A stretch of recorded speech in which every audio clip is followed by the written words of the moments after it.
Hello বন্ধুরা, নমস্কার। আজ আমি একটা বর্ষার দিনে বেগুনের তেলে ভাজা করে দেখাবো। প্রথমে আমি আলু গ্রেট করে নিয়েছি, একটা গোল আলু গ্রেট করে নিয়েছি। এবার একটা বেগুন নিয়েছি। বেগুনটাকে আমি প্রথমে বোটাটা ছাড়িয়ে পাতলা পাতলা করে কেটে নেব। বর্ষার সময় সন্ধ্যের টিফিন বন্ধুরা মুড়ি দিয়ে খুবই ভালো লাগবে। এইভাবে একবার করে দেখবেন, খুব খেতে টেস্টি লাগে।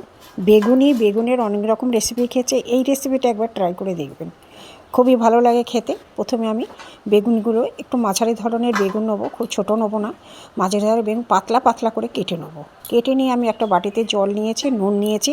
কিছুক্ষণ পাতলা বেগুনগুলো একটু ভিজিয়ে রেখে দেবো, যাতে বেগুনটা খুব নরম হয়ে যায়। এবার আমি কড়াই অল্প একটু তেল দিয়ে পেঁয়াজ কুচি, রসুন কুচি, আলু গ্রেট করা, আদা গ্রেট করা, কাঁচা লঙ্কা দিয়ে সব মশলা দিয়ে,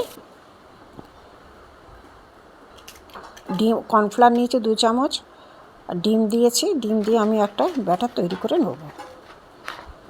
একটু জল দিয়ে একটু পাতলা ব্যাটার তৈরি করে নিয়েছি। এখানে আমি বেগুনগুলোকে তুলে নেব, জল থেকে চিপে তুলে নিয়ে এর মধ্যে আমি যে পুরটা করে রেখেছিলাম আলুর মশলা দিয়ে আমি দেখুন কীভাবে মুড়ছি। পুরো আমি রোল করব না, একটু তিনকোনাভাবে সিঙ্গাড়ার মতো করে মুড়ে নেব। কাঠি দিয়ে আমি এই যে টুথপিক দিয়ে আমি এইভাবে মুড়ে নিলাম। একটু হাতে শেপ করে হাতে শেপ করে একটু ভালো করে সুন্দর করে দিতে হবে।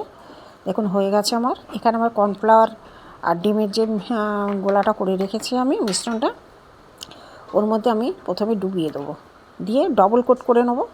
ভালো করে ডুবিয়ে নিয়ে আমি বিস্কুটগুলোর মধ্যে দিয়ে দিলাম, দিয়ে ফের আমি আরেকবার ডবল কোট করা দেখানো হয়নি বন্ধুরা। এবার গরম তেলে আমি এটা কড়া করে ভেজে নেব, নিয়ে আমার তৈরি বর্ষার বেগুনের তেলে ভাজা।